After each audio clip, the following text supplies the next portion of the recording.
The homeless girl was supposed to thank the billionaire for dinner, but instead, she looked across the candlelit table and said, "Your family did not save me tonight. Your family destroyed mine years ago." For one breath, no one inside the Whitmore dining room moved. Not the waiters standing along the paneled walls with silver trays. Not the board members with their polished smiles frozen above crystal glasses. Not Madison Pierce, the beautiful fiancée in a champagne-colored gown, whose hand still rested lightly on Alexander Whitmore's sleeve like she owned both the man and the room. Even the fire seemed to quiet behind the black marble fireplace, its golden light flickering across portraits of dead Whitmore men who had built railroads, banks, hospitals, and reputations so spotless they looked less like people and more like monuments. At the far end of the long white table stood Grace Miller, 27 years old, pale from the cold, thin from too many nights sleeping wherever the city allowed her to disappear. The borrowed navy dress fit her better than Madison had expected, but Madison had made sure the old shoes stayed. Scuffed brown flats beneath a silk hem, a reminder, a label, a way to let everyone know that Grace had been cleaned up for dinner, not welcomed into it. Grace's fingers tightened around the strap of her worn canvas bag, the only thing she had refused to let the housekeeper take. Alexander noticed that detail now. He noticed the bag, the shoes, the way her knuckles had gone white. He noticed, too late, that this was not embarrassment in her eyes. It was recognition. Madison let out a soft, nervous laugh, the kind rich people used when something uncomfortable needed to be pushed back under the rug before it stained the evening. "Grace," she said gently, though nothing about her was gentle. "I know this must be overwhelming. We invited you here because Alexander believes in compassion. No one is trying to embarrass you." Grace turned her head slowly toward her. "Then why did you introduce me as the girl from the sidewalk?" A few guests glanced down at their plates. Someone shifted in a chair. A fork touched porcelain with a small, bright sound. Madison's smile held, but her eyes sharpened. "Because that is where we found you, dear." The word dear landed like a coin dropped into an empty cup.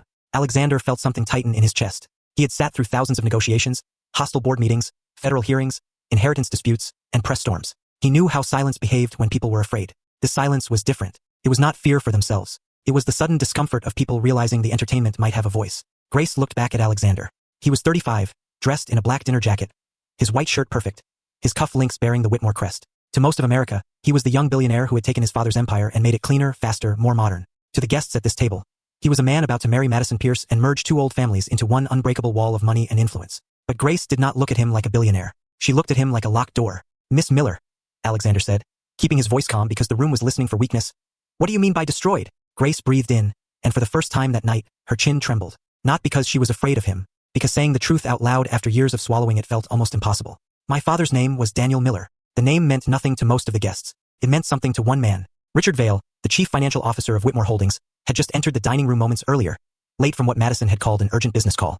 He stood near the doorway now, one hand still on the back of an empty chair. At the sound of Daniel Miller's name, his expression changed so quickly that only Grace and Alexander caught it. A flicker, a crack in the mask. Grace saw it, and the last of her hesitation vanished. "He was an auditor," she continued.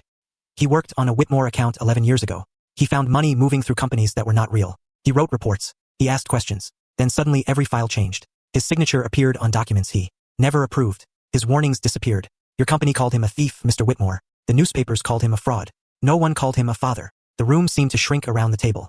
Alexander's pulse began to thud beneath his collar. Madison's fingers dug lightly into his sleeve. "This is not appropriate," she whispered. "Not here." Grace heard her. "That is what people kept telling my mother. Not here. Not now. Not in front of clients. Not in front of donors. Not where anyone important might hear." Her voice steadied, each word sharpened by years of sleeping under church awnings, carrying old documents in a canvas bag, and watching strangers step around her as if poverty were a puddle. "My father died trying to clear his name. My mother lost the house trying to pay the lawyers. I lost her 2 years later. And tonight, your fiancé invited me here so everyone could applaud her kindness while I held the proof in my lap." Madison stood so quickly her chair scraped against the floor. "Alexander, this is absurd. She is unstable. She probably found some name online and invented a tragedy because she saw an opportunity." Grace reached into the canvas bag. Several guests leaned back as if truth itself might spill across the table. She pulled out a cracked black USB drive and an old ledger wrapped in a plastic grocery bag to protect it from rain. Her hands shook, but she placed both on the white tablecloth with careful dignity. "I did not come for money," she said. "I came because Richard Vail just walked into this room wearing the same face he wore the day he told my father no one would believe him." Richard's voice came out flat. "I have never met this woman." Grace looked at him, and the sadness in her eyes was colder than anger. "No, but you met my father, and you signed the report that buried him." Alexander slowly rose from his chair. The scrape of it against the floor made every guest turn. He looked at the USB, then at Richard, then at Madison, whose perfect expression had begun to fracture. For the first time all evening, the billionaire was not in control of the room. Grace was, and when Alexander reached for the USB, Madison grabbed his wrist and said, too sharply, "Do not open that." That was when Alexander knew the confession was only the beginning. 3 days before Grace Miller placed her father's USB on the Whitmore dinner table, Alexander Whitmore stood alone in his penthouse above Central Park, staring at a city that looked obedient from 90 stories up. Morning spread across Manhattan in pale gold strips, catching on glass towers, taxi roofs, and the thin silver line of the Hudson River. In the silence of his living room, Everything was arranged with museum-level precision. The black marble coffee table, the white orchids, the leather chairs no one ever relaxed in, the framed magazine cover calling him America's most trusted young billionaire. Alexander did not feel trusted. He felt watched. His phone glowed beside an untouched cup of coffee. Board call at 8. Foundation review at 10. Wedding interview at noon. Dinner with Pierce family at 7. Every hour of his day had been claimed by people who spoke softly and expected obedience in return. He buttoned his charcoal suit jacket in the reflection of the window, his face calm, his blue eyes unreadable, his dark blonde hair neatly combed back. To the outside world, he looked like control made human. Inside, he felt like a man living inside a contract written before he was born. The elevator opened behind him, and Madison Pierce stepped into the penthouse as if it already belonged to her. She wore a cream coat, high heels, and diamonds bright enough for morning. Her smile was perfect, practiced, camera-ready even without cameras. "You are not dressed for the interview," she said, looking him over. "I am dressed. You are dressed for a merger hearing. We are supposed to look engaged, Alexander, not subpoenaed." He gave a faint smile because it was easier than arguing. Madison crossed the room and straightened his tie with the intimacy of a woman performing ownership. Her perfume was expensive, floral, and cold. The magazine wants warmth today. They are running the headline about legacy, love, and leadership. "Love," Alexander repeated. "That was your publicist's word. It polls well." She stepped back, studying him. "Do not look so tragic. Plenty of people marry for less." He looked toward the framed photograph on the shelf near the fireplace. His father, William Whitmore, standing in front of the original Whitmore headquarters 20 years earlier, one hand resting on young Alexander's shoulder. William had built an empire and left behind rules for how it should survive. Marry well. Protect the name.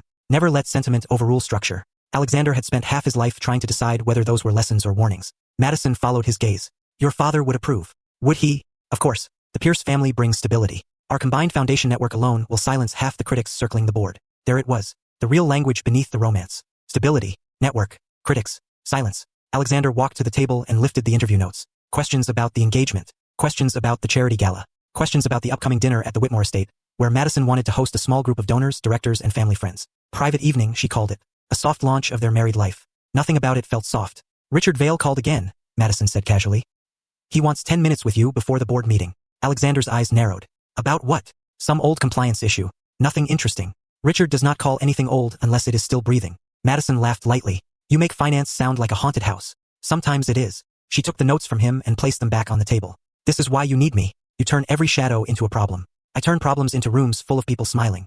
Alexander looked at her. She was beautiful, intelligent, and socially fearless. She knew which donors hated each other, which senators liked praise, which reporters could be delayed with access, which scandal could be reframed as vision. In his world, that was not a small skill. It was survival.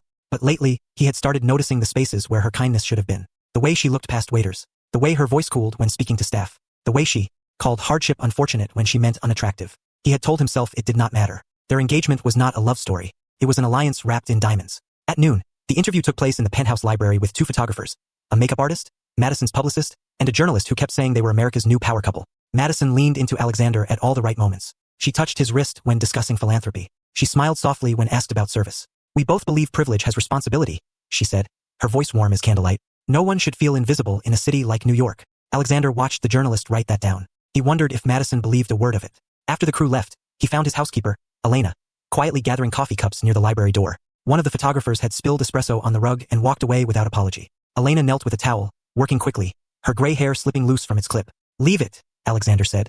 "I will have the cleaning company handle it." Elena looked up, startled. "It is all right, Mr. Whitmore." Madison entered behind him and sighed. "Elena, please be careful with the rug. It is antique." Alexander turned. "The rug will survive." Madison smiled, but her eyes warned him not to embarrass her. "I only meant we should all respect beautiful things." Elena lowered her gaze. Alexander saw it then, the small shrinking motion of someone used to being corrected by people who never had to say sorry. Something in him tightened, but he said nothing. Again, that silence followed him into the elevator later, into the lobby, into the black car waiting on Fifth Avenue, where Madison sat beside him scrolling through photos from the interview. "This one is good," she said. "You almost look in love." Alexander looked out the window at the winter-gray city. People moved along the sidewalks with collars raised against the wind. A man held a cardboard sign near a subway entrance. A woman in a worn coat pushed a cart filled with plastic bags. Madison glanced up and wrinkled her nose slightly. The city has gotten worse. Around here, it is depressing before lunch. Alexander did not answer. At the board meeting, Richard Vail presented quarterly numbers with his usual polished confidence. The directors nodded. The slides were clean. Too clean, perhaps, but Alexander could not name why. Richard caught his eye after the meeting and said, "Nothing to worry about, Alexander. Just housekeeping." There was that word again. Housekeeping. Clean. Silence. By evening, Alexander stood at another charity reception beneath banners about compassion, while wealthy guests praised one another for attending. Madison moved through the room like a jewel in motion, flawless and admired. Alexander shook hands, gave a speech, accepted applause, and felt strangely hollow beneath every light. As they left through the side entrance near St. Bartholomew's Church, a cold rain began to fall over Park Avenue. Madison hurried toward the car, annoyed that her driver had stopped a few feet too far from the awning. Alexander was about to follow when a woman's voice behind him said, "Sir, you dropped this." He turned. Under the church awning stood a young woman with tired hazel eyes, light brown hair tucked into the collar of a faded coat, and a worn canvas bag held close to her side. In her hand was his leather wallet, rain speckling the edges. Madison stopped beside the car. "Alexander, come on." But Alexander did not move. The woman stepped forward just enough to offer the wallet, not enough to ask for anything. Her shoes were scuffed. Her hands were red from the cold. Her face carried the careful dignity of someone who had been ignored so often that being seen felt dangerous. Alexander took the wallet slowly. Everything was inside. Cash, cards, identification, nothing missing. "Thank you," he said. "Do you need help?" The woman's expression closed almost instantly. "I need a lot of things, but I did not return it for that." Madison gave a small laugh from behind him, bright and cruel around the edges.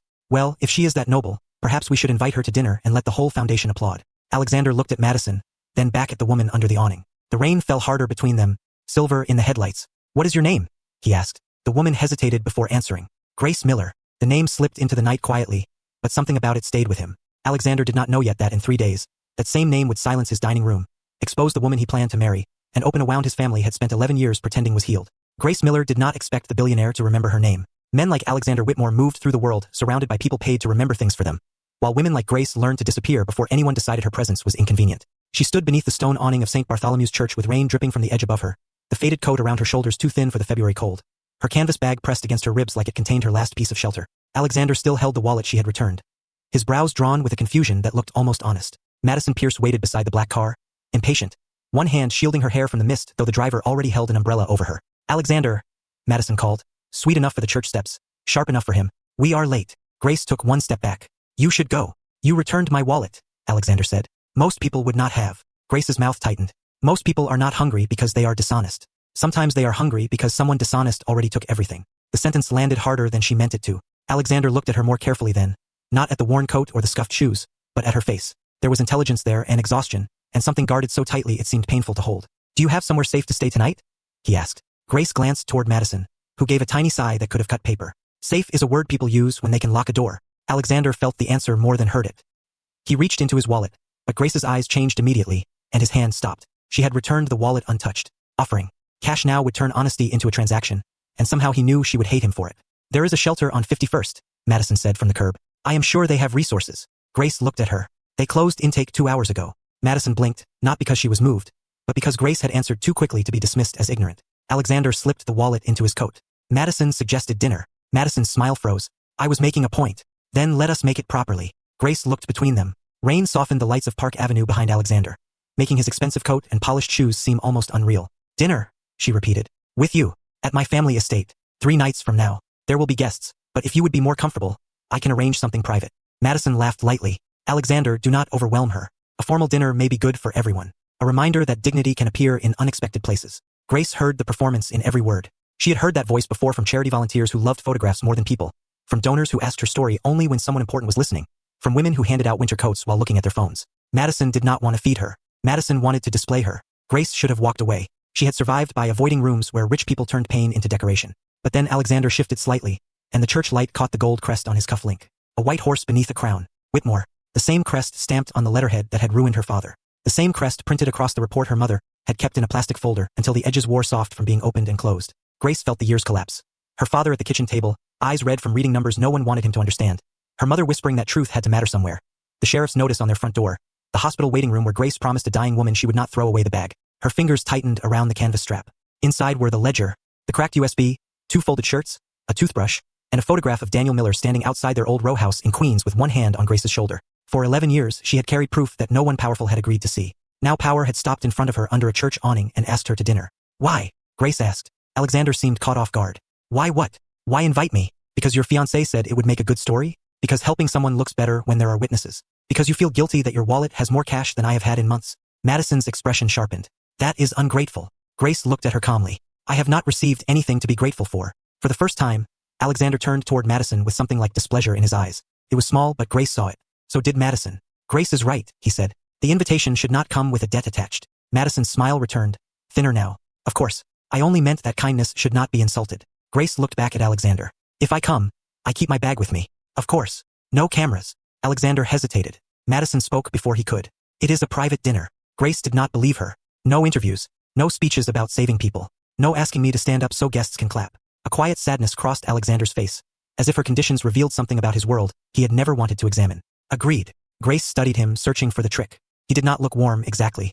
He looked controlled, careful, trained by money to make even compassion seem formal. But he had stopped reaching for cash. He had listened when she corrected him.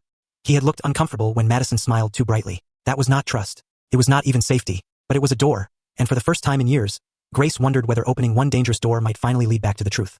3 nights from now, she said. Where? Alexander took a card from his wallet, wrote a private number and address on the back, and held it out. Grace accepted it without letting their fingers touch. The paper was thick, cream-colored, heavier than some meals she had eaten. A car can pick you up, he said. No, Grace answered. I will get there myself. Madison's eyes flicked to her shoes. In those. Grace looked down at the scuffed brown flats, soaked at the seams, then back up with quiet defiance. They have taken me farther than most people in your circle would survive walking. Alexander almost smiled, but the expression faded when he saw that Grace was not joking. Madison got into the car first, displeasure hidden behind the smooth closing of the door. Alexander lingered one moment longer under the rain. Miss Miller, he said. If you change your mind, call that number. Grace tucked the card into her bag beside the USB. I changed my mind 11 years ago, Mr. Whitmore. That is why I am still carrying this. He did not understand. Not yet. The car pulled away, leaving Grace beneath the church awning with the rain, the card, and a choice that made her hands tremble. She waited until the taillights disappeared, then opened her bag just enough to touch the cracked USB inside. Dad? She whispered into the cold. I think I found the room where they finally have to listen.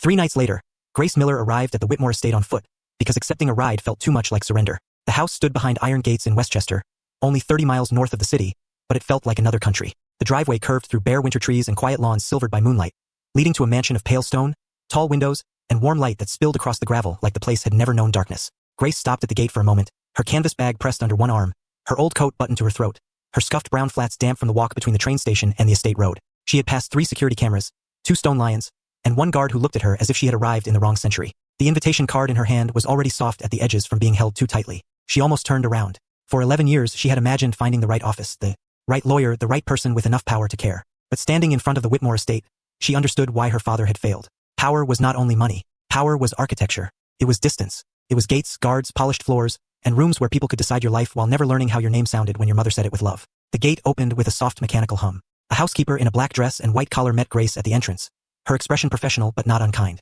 Miss Miller, Grace nodded. Mr. Whitmore asked that you be brought inside immediately. You must be cold. The word cold nearly made Grace laugh. Cold was a subway bench at 2 in the morning. Cold was washing your hands in a gas station bathroom and pretending the mirror did not see you. This house was not cold. It was controlled. Inside, the foyer rose 2 stories high beneath a chandelier made of hundreds of crystal drops. The floor was black and white marble, polished so brightly Grace could see the outline of her worn shoes reflected beneath her. Every step she took seemed louder than it should have been. At the top of the staircase hung an oil portrait of William Whitmore, Alexander's father, stern and gray-eyed, one hand resting on the back of a leather chair as if the whole world had once stood waiting for his permission. Grace stared at the portrait longer than she meant to. He knew, she whispered before she could stop herself. The housekeeper turned. Pardon. Grace shook her head. Nothing. But it was not nothing. Her father had kept a printed email from William Whitmore folded inside the ledger. A short message thanking Daniel Miller for flagging unusual account activity and asking for a private review. 2 weeks later, William Whitmore had died suddenly from a heart condition. The review disappeared, Richard Vale rose higher, and Daniel Miller became the convenient name attached to the mess. Grace had read that email so many times she knew the spacing between the words. She followed the housekeeper down a hallway lined with fresh flowers and family photographs, each frame whispering inheritance. Alexander appeared near the entrance to the west sitting room, dressed in a dark suit without a tie, his expression careful, almost uncertain. That uncertainty surprised her. Men like him were not supposed to look unsure in their own houses. Miss Miller, he said. Thank you for coming. I said I would. I know. His eyes moved briefly to her shoes, then to her canvas bag, but unlike the guard, unlike Madison, unlike most people, he did not look away from either detail as if embarrassed on her behalf. Dinner begins in an hour. If you would like to rest first, Elena can show you upstairs. I am keeping my bag. No one will take it from you. The answer came quickly enough that Grace almost believed he understood. Then Madison Pierce entered the room like a candle flame shaped into a woman. She wore a soft rose dress, diamonds at her ears, and a smile designed to make cruelty look like concern. Grace, you made it. How brave of you to come all this way alone. The train was not brave, Grace said. Just late. Alexander glanced down, and Grace thought she saw the smallest curve of amusement before Madison stepped between them. We prepared something for you. Nothing overwhelming. Just a chance to freshen up before everyone arrives. You deserve to feel comfortable. Comfortable. Grace had learned to distrust that word when it came from people who controlled the room. But she followed Madison and Elena upstairs because she needed to stay. Because the USB was still in her bag. Because Richard Vale's name was on the guest list Alexander had mentioned during a brief phone call the day before. The bedroom they led her to was larger than the shelter dorm where she had slept last month with 20 other women breathing in the dark. There was a private bathroom, a bed folded with ivory linens, a silver tray with tea, and a navy dress hanging from the wardrobe door. Grace looked at it without touching it. This is too much. Madison smiled. Nonsense. We cannot have you uncomfortable at dinner. She lifted Grace's sleeve lightly, brushing the worn fabric of her coat. Besides, people listen differently when the story is presented well. Grace turned toward her. Is that what I am tonight? A story. Everyone is a story, Grace. The difference is some of us know how to tell ours. Elena helped only after Grace gave permission. She ran a warm bath, found a towel, and left the room when Grace asked for privacy. Grace locked the bathroom door, set her canvas bag on the tile, and opened it with wet fingers. The ledger was still there, wrapped in plastic. The cracked USB was still tucked inside her father's old envelope. She pressed both to her chest for 1 second, breathing in soap, steam, and the memory of her mother saying, "Do not let them turn your father into their lie." When Grace came out wearing the navy dress, she barely recognized herself in the mirror. The fabric was simple but elegant, the waist fitted, the sleeves soft at her wrists. Her light brown hair, brushed smooth by Elena, fell in loose waves around her face. For one dangerous moment, she saw the woman she might have become if life had not been rerouted by a signature that was not her father's. Then she looked down. Her old brown flats were still by the chair. Madison had taken the coat, offered the dress, even provided a pearl hairpin Grace refused to wear. But she had not offered shoes. Grace understood immediately. The dress would make the guests feel generous. The shoes would remind them why. When she stepped back into the hallway, Alexander was waiting near the staircase. He saw the dress first, then the shoes. His expression changed, a small tightening around his mouth. "No one brought you other shoes?" Grace looked at him calmly. "Someone made sure not to." He turned toward Madison, who was descending the hall behind him with a glass of champagne in her hand. "Madison." She lifted her brows, innocent and perfect. "What? I thought she might prefer keeping something of her own. Is that not respectful?" Grace watched Alexander's face, wondering which man would answer. The billionaire trained by rooms like this, or the man under the church awning who had stopped reaching for his wallet. He said nothing for 1 second too long. Then he looked at Elena. "Please bring Miss Miller a selection of shoes. Her size." Grace stopped him. "No." Both of them looked at her. She bent, picked up her canvas bag, and slipped the strap over her shoulder. "I will wear these. They got me here. They can sit at your table." Madison's smile sharpened. "How symbolic." "Yes," Grace said. "I thought so too." Downstairs, voices had begun gathering in the dining room, soft and expensive, rising with the clink of crystal and the low confidence of people who believed dinner could never turn against them. Alexander walked beside Grace toward the staircase. "Quieter now. If anyone makes you feel uncomfortable tonight, tell me." Grace looked straight ahead. "I have been uncomfortable for 11 years, Mr. Whitmore. Tonight is not about comfort." At the bottom of the stairs, a butler announced the newest arrival, Mr. Richard Vale. Grace stopped so suddenly Alexander almost turned into her. Across the foyer, Richard Vale removed his gloves and smiled at Madison with easy familiarity. Grace's hand closed around the strap of her canvas bag, where the USB pressed against her side like a heartbeat. Alexander noticed her face lose color. "Grace," he said softly. "What is it?" She did not look away from Richard. "That is the man who signed my father's ruin." For a moment, Alexander Whitmore thought he had misheard her, because the sentence was too heavy to fit inside the glowing foyer of his family estate. Richard Vale stood across the marble floor, shaking rain from his overcoat with the practiced ease of a man who had entered this house 100 times and never once questioned whether he belonged. He greeted Madison with a kiss on the cheek, nodded to a senator near the staircase, then turned toward Alexander with his usual smooth smile. "Alexander, sorry to arrive late. Weather on the Taconic was unpleasant." Grace stood so still beside Alexander that she looked carved from the same pale stone as the floor beneath them. Only her hand moved, tightening around the strap of the canvas bag until the faded fabric creased beneath her fingers. Alexander lowered his voice. "Are you certain?" Grace did not blink. "I was 13 when I saw him outside our apartment building. My father had just been suspended.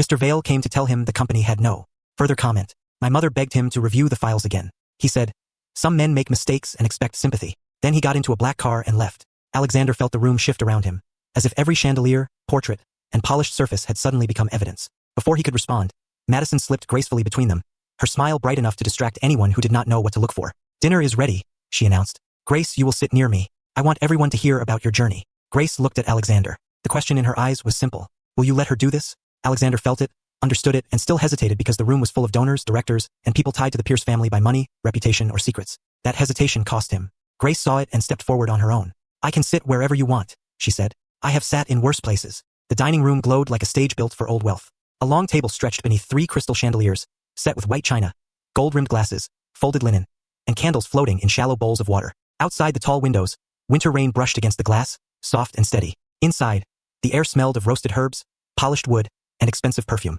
Guests turned as Grace entered. Their eyes traveled over the navy dress, then down to the shoes Madison had deliberately left unchanged. Some looked away quickly, some smiled too kindly, some studied her as if she were an exhibit carefully placed between courses. Madison took the seat at Alexander's right, arranging herself like a queen beside a future king.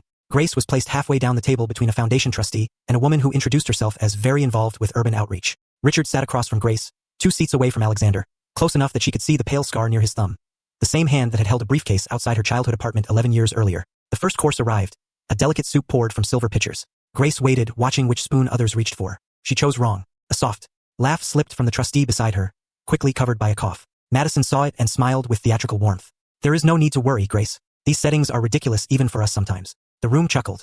Grace placed the spoon down carefully. Alexander's eyes moved to her from the head of the table. She could not read his expression. Concern, perhaps. Regret, maybe. But concern without action had never fed anyone. So, Grace, Madison continued, lifting her glass. Alexander told me you returned his wallet. That was remarkably honest. It was his wallet, Grace said. Not mine. Still, Madison said. Many people in your situation might have made a different choice. Grace looked at her.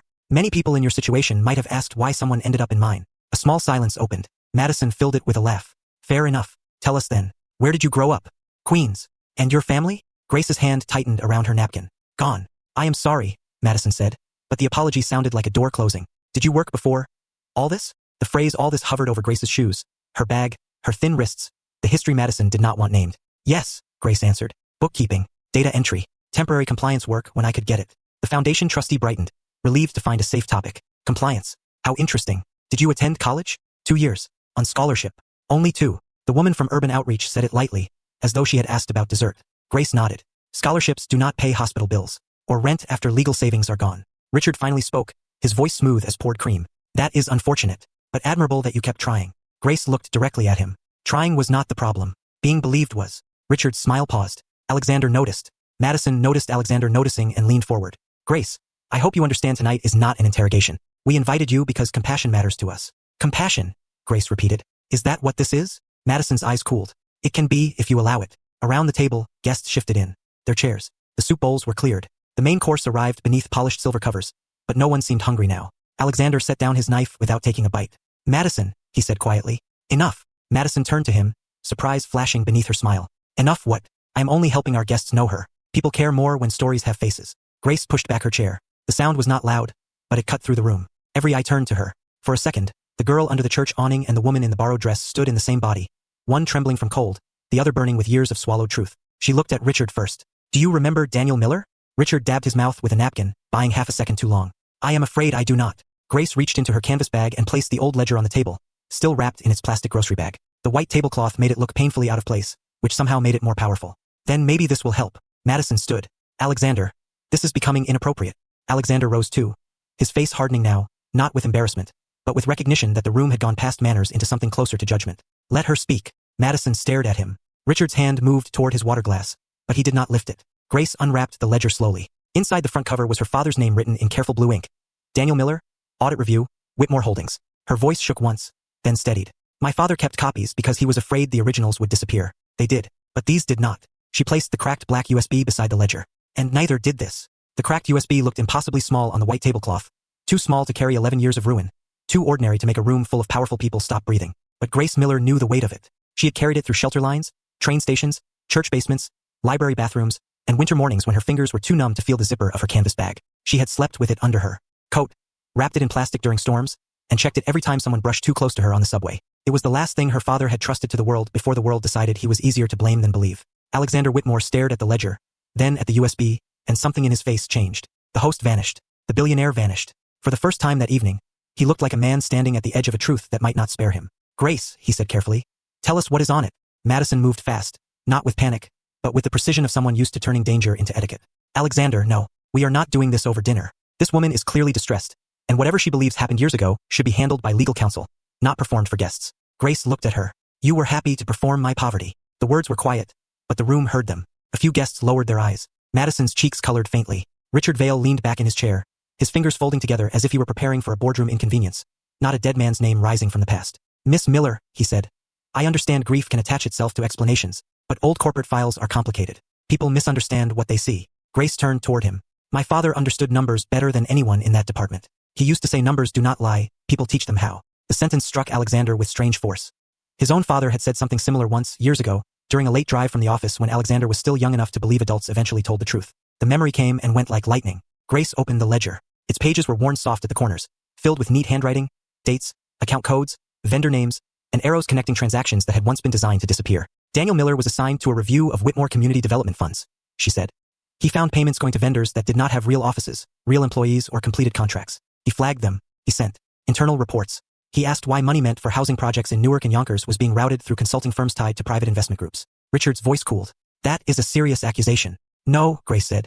It is a serious record. She lifted the first page and turned it toward Alexander. This is my father's copy of the payment map. These are dates. These are amounts. These are the initials of the people who approved them after he questioned the files. Alexander stepped closer to the table. He recognized the old Whitmore accounting format instantly. He had seen versions of it in archive reviews after his father died, though never this page. Never these markings. Why did he not bring this to my father directly? Grace's throat tightened. He tried. The room shifted again. Even the candles seemed to flicker lower. Grace opened a folded sheet tucked inside the ledger and placed it beside the USB. Your father emailed him. He thanked him for raising concerns and asked for a private meeting the following week. My father printed it because he thought it meant someone finally cared. Alexander picked up the page slowly. The letterhead was old. The ink slightly faded. But the name at the bottom was unmistakable. William Whitmore. His father. His father had known. Or at least he had begun to know. Grace continued. And now her voice carried not anger alone, but the exhaustion of a child who had grown up waiting for adults to fix what they had broken. That meeting never happened. William Whitmore died before it could. After that, my father's access was revoked. The files changed. His login appeared on altered reports. His signature was attached to approvals he never signed. Richard Vale told investigators that my father had manipulated records to hide his own theft. Richard stood halfway from his chair. This is outrageous. Alexander did not look away from the printed email. Sit down, Richard. The command was quiet, but it carried the full weight of the name on the walls. Richard sat. Grace breathed once, then continued. My father lost his job. He lost every reference he had. He spent our savings on lawyers. My mother cleaned offices at night until her hands cracked from chemicals because no one would hire him. We sold our house in Queens. Then we sold the car. Then the furniture. He kept saying, when they see the records, they will know. But powerful people do not have to see what they choose not to open. Alexander lowered the email. His eyes were no longer unreadable. They were wounded, and Grace hated that a part of her noticed. She had not come to wound him. She had come to stop carrying the wound alone. Madison's voice cut in, softer now but more dangerous. And yet you kept this miraculous proof for 11 years and happened to appear outside Alexander's event this week. How convenient. Grace looked at her canvas bag, then back at Madison. I did not appear. I survived. There is a difference. The room fell silent again. Grace touched the USB with 2 fingers. This drive has the backup files my father made before he was locked out. Emails, audit trails, version histories, names of vendors, and 1 audio note he recorded the night before he was suspended, because he was afraid someone would say he never warned anyone. A woman near the center of the table pressed a hand to her mouth. Alexander looked toward the butler standing by the sideboard. Bring a laptop. Now. Madison stepped closer. Alexander, think about what you are doing. He turned to her. I am thinking. This could damage both families. Truth often does damage to people who lived safely inside lies. Madison stared at him as if he had spoken a foreign language. Richard's face had gone pale beneath the dining room light, but he tried one more time. Alexander, any files from that period would be incomplete. You cannot let an emotional story override proper process. Grace gave a small, sad smile. That is what you told my father. Almost exactly. The butler returned with a laptop and placed it near Alexander. The guests leaned forward despite themselves, drawn by the terrible gravity of a secret finally becoming visible. Grace picked up the USB, but her hand paused above the port. For 11 years she had imagined this moment. She had thought it would feel like victory. Instead it felt like standing in front of her father's grave and asking him to be brave one more time. Alexander seemed to sense it. His voice softened. You do not have to do this alone. Grace looked at him. This man with her ruin in his family name and uncertainty in his eyes. I have done it alone this far. She plugged in the USB. The laptop screen glowed blue, then opened to a folder named Daniel Miller Private Review. No one spoke. Then one file appeared at the top, dated 11 years earlier, with a label that made Madison's hand tighten around the back of her chair. Pierce Family Advisory Transfers. Alexander saw the name. Grace saw him see it. And across the table, Richard Vale finally stopped pretending he was not afraid. The file name sat on the laptop screen like a match held over dry paper. Pierce Family Advisory Transfers. For a moment, the dining room did not feel like a dining room at all. It felt like a courtroom where every candle, every crystal glass, every polished fork had become a witness. Alexander Whitmore stood behind the laptop, one hand resting on the back of his chair, his face lit by the blue glow of the screen. Grace Miller stood beside him with her canvas bag against her hip, her old shoes planted on the expensive rug, her expression quiet but unshaken. Across the table, Madison Pierce had gone perfectly still. She did not look frightened at first. Madison had been raised to treat fear like a wrinkle in silk, something to smooth before anyone noticed. But Grace noticed. So did Alexander. Richard Vale reached for his water and missed the glass by half an inch. That folder name proves nothing, Madison said, her voice airy and controlled. Old files can be labeled anything. She could have edited them yesterday in a public library. Grace looked at her. I did use public libraries, mostly to stay warm. The sentence landed harder than accusation. Alexander clicked the folder. Rows of documents appeared. Invoices, vendor agreements, internal emails, scanned approvals, transfer summaries. The first spreadsheet opened slowly, its old formatting filling the screen with columns of dates and account codes. Grace moved closer and pointed without touching the laptop. These are the community development funds my father reviewed. The money was supposed to support affordable housing partnerships in Newark, Yonkers, and parts of Queens. But these payments were routed through consulting firms that did not exist outside paperwork. Alexander scrolled. The vendor names were clean, respectable, forgettable. Harrington Civic Strategy, Northline Advisory, East Harbor Development. But the mailing addresses repeated. The bank references looped back through the same 2 institutions. The approval notes were brief, vague, and written by people who expected no one poor to understand them. Grace opened another file. My father copied version histories before they locked him out. This line shows the original reviewer note. Risk escalation required. This later version removes that note and adds his approval signature. Richard's voice cut in. Electronic records from 11 years ago are not reliable without verification. Alexander did not look at him. They will be verified. Madison took a step toward the laptop. Alexander, please. You are letting a stranger humiliate your guests. He finally turned to her. A stranger returned my wallet without taking $1. You invited her here to make a point. Now she is making one. A few guests looked at Madison. The balance of the room shifted, not fully toward Grace, but away from easy cruelty. Grace felt it and hated how much it mattered. She had spent years telling herself she did not need the approval of people who had ignored her suffering. But being heard, even by a room like this, made something inside her ache. Alexander opened the next document. An email chain appeared, dated 11 years earlier. The first message came from Daniel Miller to a Whitmore compliance mailbox, warning that funds were being redirected through layered vendors. The second was from William Whitmore himself, short and direct. Daniel, thank you for flagging this. Prepare a private review packet. I want this on my desk Monday morning. Alexander stopped scrolling. His father's words stared back at him. For years, the company story had been simple. An auditor manipulated records, internal controls caught the issue, Richard Vail cleaned it up, and William Whitmore died before the matter became public. Now that story looked less like history and more like a cover placed carefully over a wound. Grace spoke softly. My father carried that email in his wallet for months. He thought it would save him. Alexander's throat tightened. Why did no one show this to me? Richard answered too quickly. Because it never reached the executive archive. If William asked for it and then passed away before receiving it, the matter would have stayed in compliance. Grace clicked another folder. It did reach someone. This one contained a scanned memo with Richard Vail's initials at the bottom, acknowledging receipt of Daniel Miller's preliminary packet. A second memo, dated 3 days later, recommended immediate suspension of Daniel's access due to suspected unauthorized file alteration. Alexander read the 2 dates twice. Grace saw the moment he understood. He warned you, she said to Richard. Then you blamed him for the records he warned you about. Richard's polite mask thinned. You are simplifying a complex internal matter. No, Grace said. You made a simple truth complex so no one would have to pay for it. Madison laughed once, brittle and sharp. This is ridiculous. Even if Richard made a mistake, what does that have to do with my family? Alexander opened the folder Madison had hoped he would never touch. Inside were transfer summaries linking the consulting firms to a private advisory account connected to the Pierce Family Foundation. The amounts were not dramatic one by one. That was what made them clever. $92,000 here, $118,000 there. Consulting fees, donor strategy reviews, partnership retainers. Small enough to hide inside wealth. Large enough to destroy lives when multiplied by years. One guest whispered Madison's name. Madison heard it and stiffened. My family foundation supports dozens of initiatives. Shared vendors mean nothing. Grace reached into the ledger and removed a folded photocopy, yellow at the edges. My father found that too. Then he found this. She placed it beside the laptop. It was an internal note from Richard. To a Pierce family office contact, referencing cleanup before Whitmore review. Alexander read the line aloud.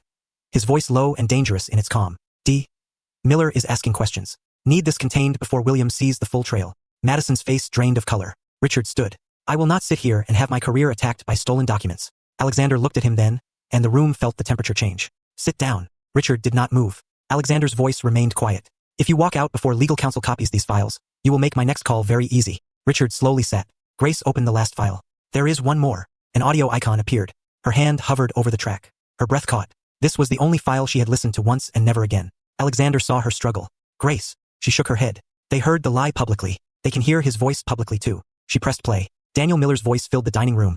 Faint, tired, but steady. He spoke of altered records, missing approvals, pressure from Richard Vail, and his fear that if anything happened to the review, his daughter should know he had told the truth. When he said Grace's name, she closed her eyes. Not crying, not breaking, just holding herself together while a dead man finally entered the room that had erased him. The recording ended. No one spoke.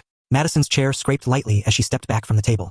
Alexander turned to her, and whatever future had existed between them vanished from his eyes. Did you know? Madison looked around the room, measuring exits, allies, damage. For the first time, she found no perfect answer. Alexander, she said carefully, you need to understand, our families were already tied together. What happened was years ago.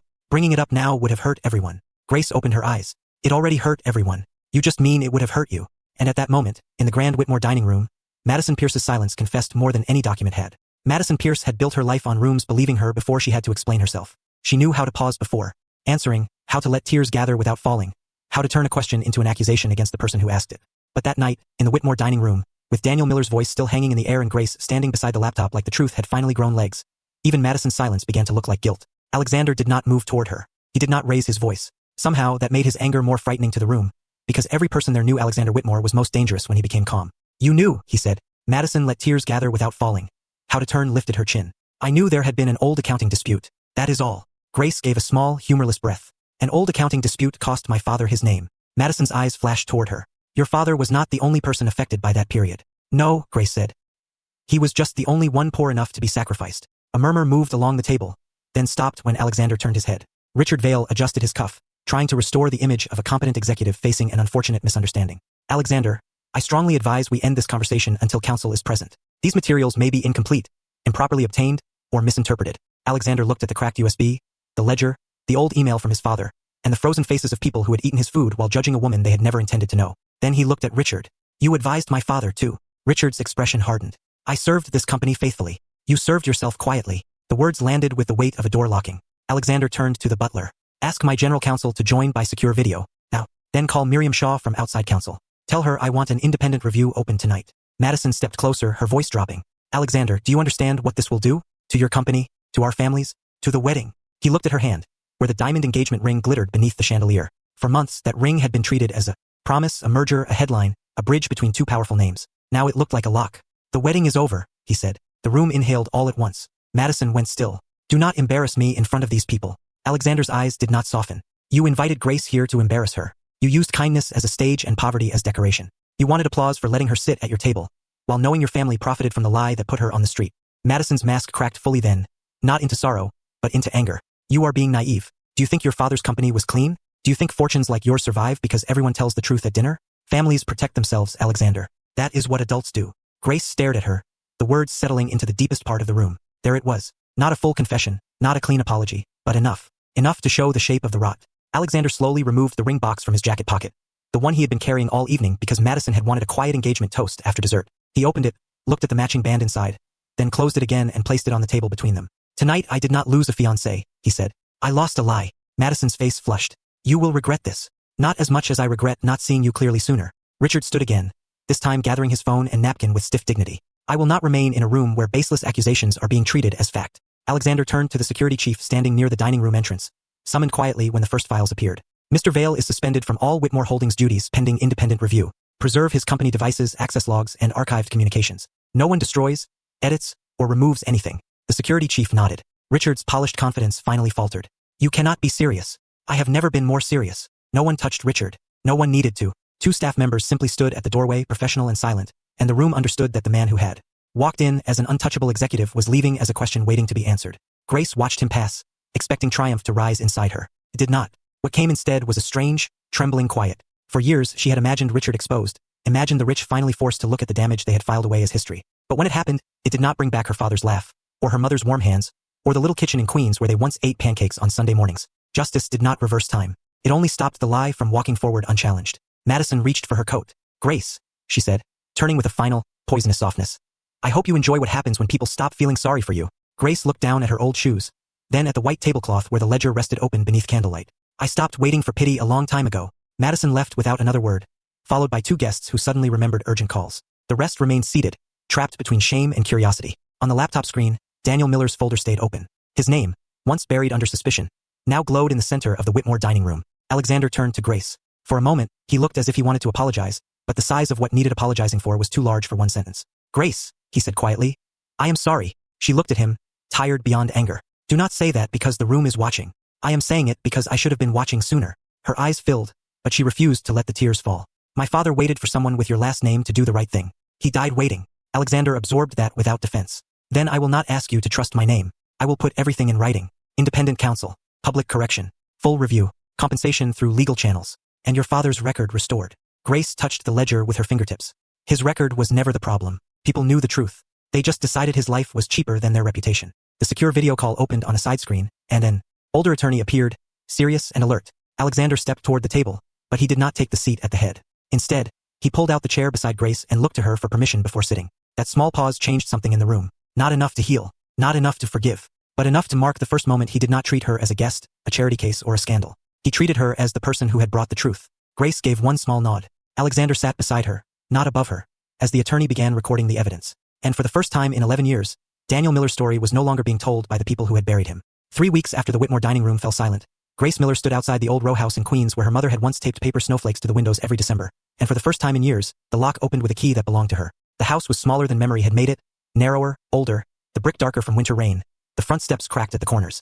But when Grace pushed the door open, the air inside carried a faint trace of dust, old wood, and something almost familiar, as if the walls had been waiting without knowing whether she would ever return. The house had been sold long ago, then rented, then left empty after water damage made it inconvenient for the people who owned it on paper. Alexander had not bought it for her as a grand gesture. Grace had made that clear the night after the independent review began. Do not turn my grief into a gift, she told him. So he did it properly. Legal restitution first. Public correction first. Her father's employment record restored in full. A formal statement from Whitmore Holdings admitting Daniel Miller had been wrongfully blamed after raising legitimate concerns. Compensation approved by independent counsel, not whispered through private charity. Only then, when the house became available through open sale, did Grace use part of the settlement to buy it herself. Alexander handled none of the signatures. He only stood beside her at the title office when she asked him to.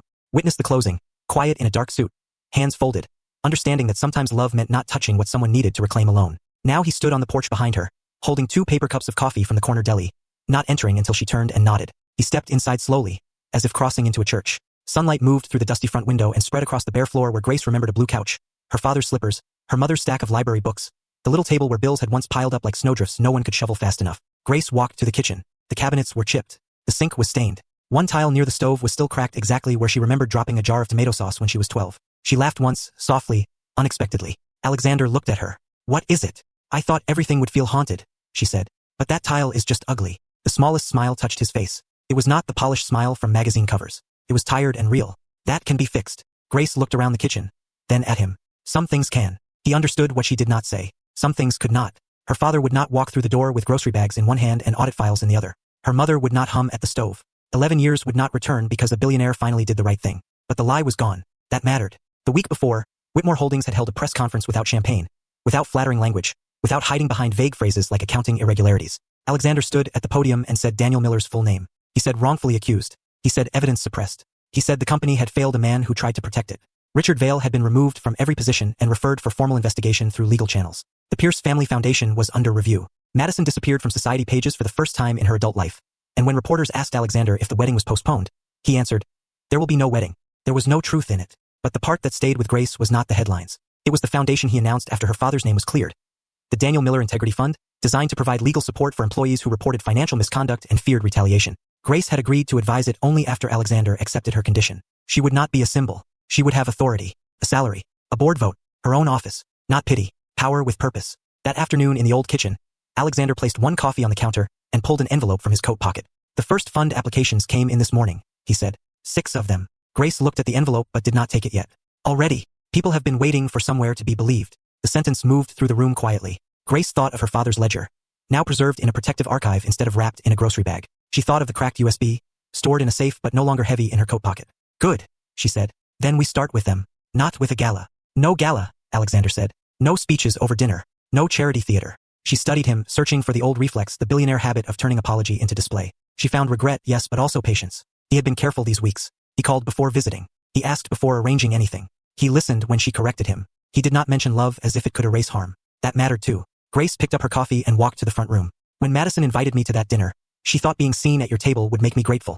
Alexander followed, stopping a few feet away. I know, but I did not need a seat at her table.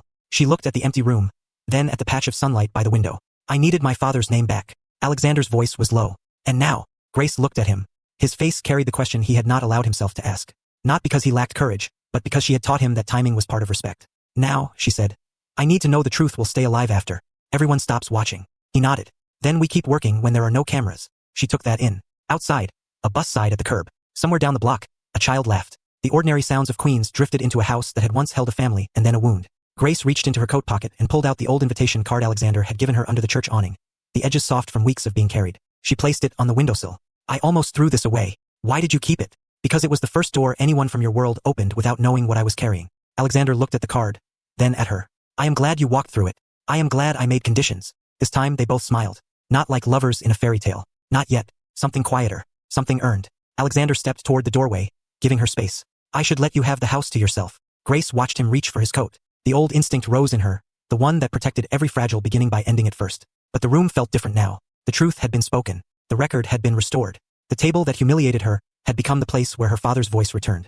Alexander, she said. He stopped. She held up the second coffee. The living room needs measuring. If you are not too busy being a billionaire, you can help. His expression softened in a way that made the morning feel warmer. I can do that. Grace handed him the cup. Their fingers touched briefly, not dramatic, not promised, but real. Outside, the clouds parted over the narrow street, and sunlight reached the cracked front steps. Grace looked around the empty house and imagined it filled not with the past, but with proof that dignity could survive humiliation, truth could outlast money, and love, if it ever came, would not arrive as rescue. It would arrive as respect, walking in quietly and asking where to begin.